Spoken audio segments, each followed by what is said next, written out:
Hello, sunshine. Wonderful Wednesday to you. I'm Coy Wire. This is CNN 10, where I tell you the what, letting you decide what to think. Lots to get to today. Not a lot of time to do it, so let's get to it. We're going to start in China, where the nation's longest holiday is underway. It's the Mid-Autumn Golden Week, and for National Day, they're celebrating the 74th anniversary of the People's Republic. Officials say they expect nearly 900 million trips to be taken during the 8-day holiday period. That's a lot of people traveling by car, by boat, train, or plane. A 15% jump, in fact, from 2019.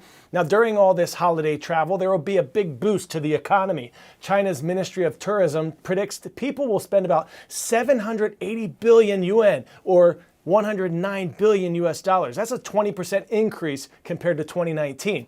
This will be a welcomed boost. China's economy has had a sluggish year, but after being cooped up during the COVID-19 lockdowns, young Chinese folks are excited to be able to travel again, and they're sharing tips on social media about how to make the most of their holiday on a budget. There is hope that a return to growth in China's manufacturing sector and a surge in travel during the Golden Week holiday could help the economy pick back up. China is also facing challenges in the form of a high debt, high unemployment rate, and an aging population, and housing market troubles too. That's despite some of the measures that have been taken recently, like lowering interest rates and easing home and car buying restrictions to boost the economy.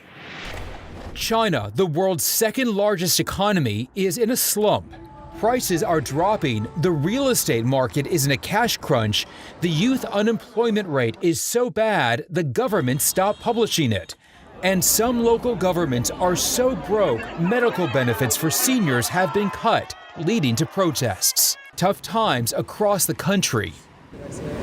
Yet this is the Chinese economy government officials are eager to show the world.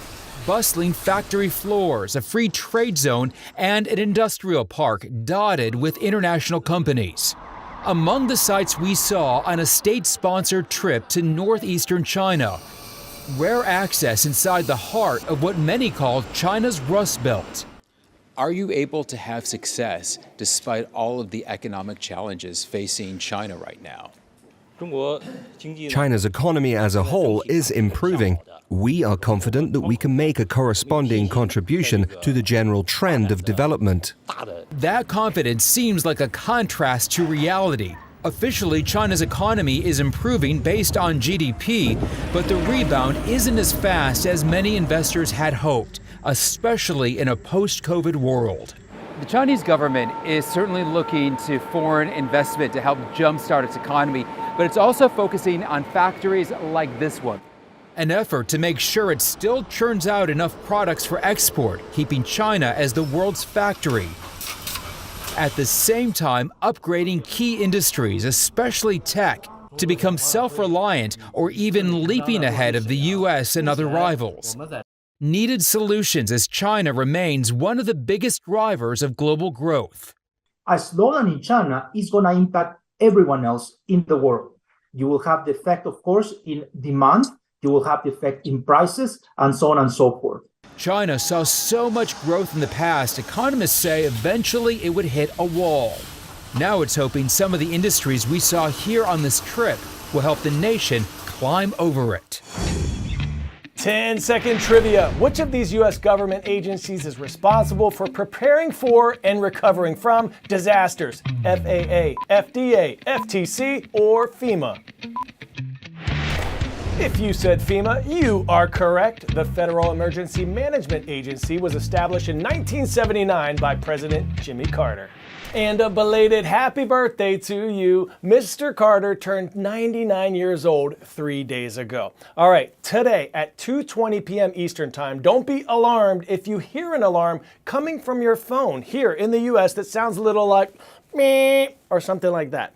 FEMA will be conducting a scheduled test of the wireless emergency alert system. So if you're not supposed to have your phone in class, you better leave it in your locker during that time, because those devices are all scheduled to go off at 2:20 Eastern. Federal law requires the systems to be tested once every 3 years to help ensure that they'll be able to effectively warn the public about big emergencies. All radios and TVs will also be tested. Today's test will be the 7th such nationwide drill, but only the 2nd time it includes all cell devices.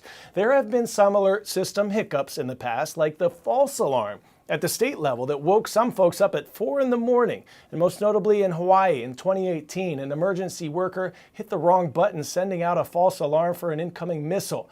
That employee lost their job after that incident. Driverless vehicles are continuing to pop up all around the world. Once just a tailpipe dream, we now have driverless taxis in certain cities, even driverless tractors tilling farmland. But our senior automotive reporter, Peter Valdez de Pena, explores whether we'll ever get to a place where driverless cars are fully accepted. He says a truly driverless world might always be 2 years away. The idea of driverless cars, I think, has been around since cars became commonplace on American roads, certainly since the 30s. My favorite movie when I was growing up was Herbie the Love Bug, where it's this Volkswagen that's essentially a self-driving conscious entity in an automobile. It's the funniest thing ever seen on wheels.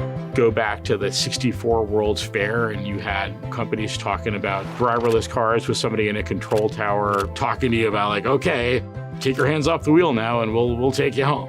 This idea has been around because it just seems so obvious. Automobile, self-moving, well, it should be fully automobile and drive itself. Some 46,000 people a year die in automobile crashes. Autonomous cars, if they become ubiquitous, would virtually eliminate that. The thinking is, since the majority of crashes are caused by quote-unquote human error, if we eliminate humans, we would eliminate the errors.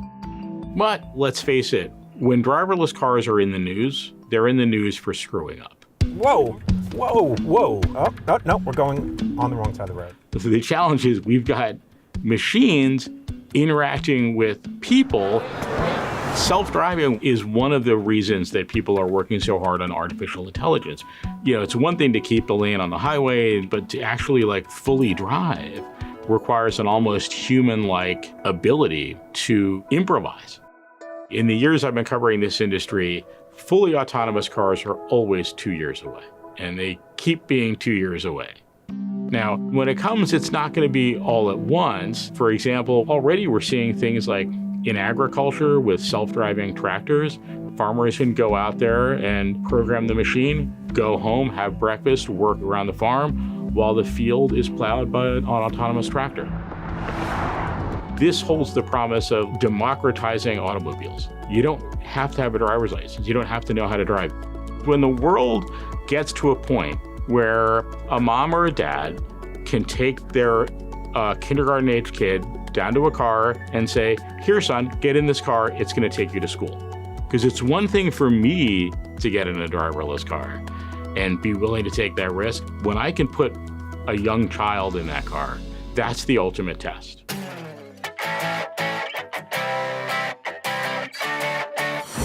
A new Guinness World Record gets today's 10 out of 10 at an event that could have been an omnishambles, as 219 dogs gathered in Los Angeles, California for an advanced screening of Paw Patrol, the mighty movie. But it was totally pawsome. The well-organized event set the world record for most dogs attending a film screening. The fur babies wagged their stuff on a red carpet, posed for the paparazzi. They had to be at least 1 year old and sit, good doggy, for at least 10 minutes of the movie in order for it to count. Now, of all the world records I've heard, I feel like this one is fairly attainable. Could we break this world record? Could your school get together and get 220 dogs to sit and watch a movie for 10 minutes? If so, let us know. I wonder if an episode of CNN 10 would count. I'd bring the doggy treats for that. Congrats to our hashtag Your Word Wednesday winners, the Jaguars, in Miss Cantwell's class at Jackson Middle for submitting the noun omnishambles, a bad situation caused by a series of mistakes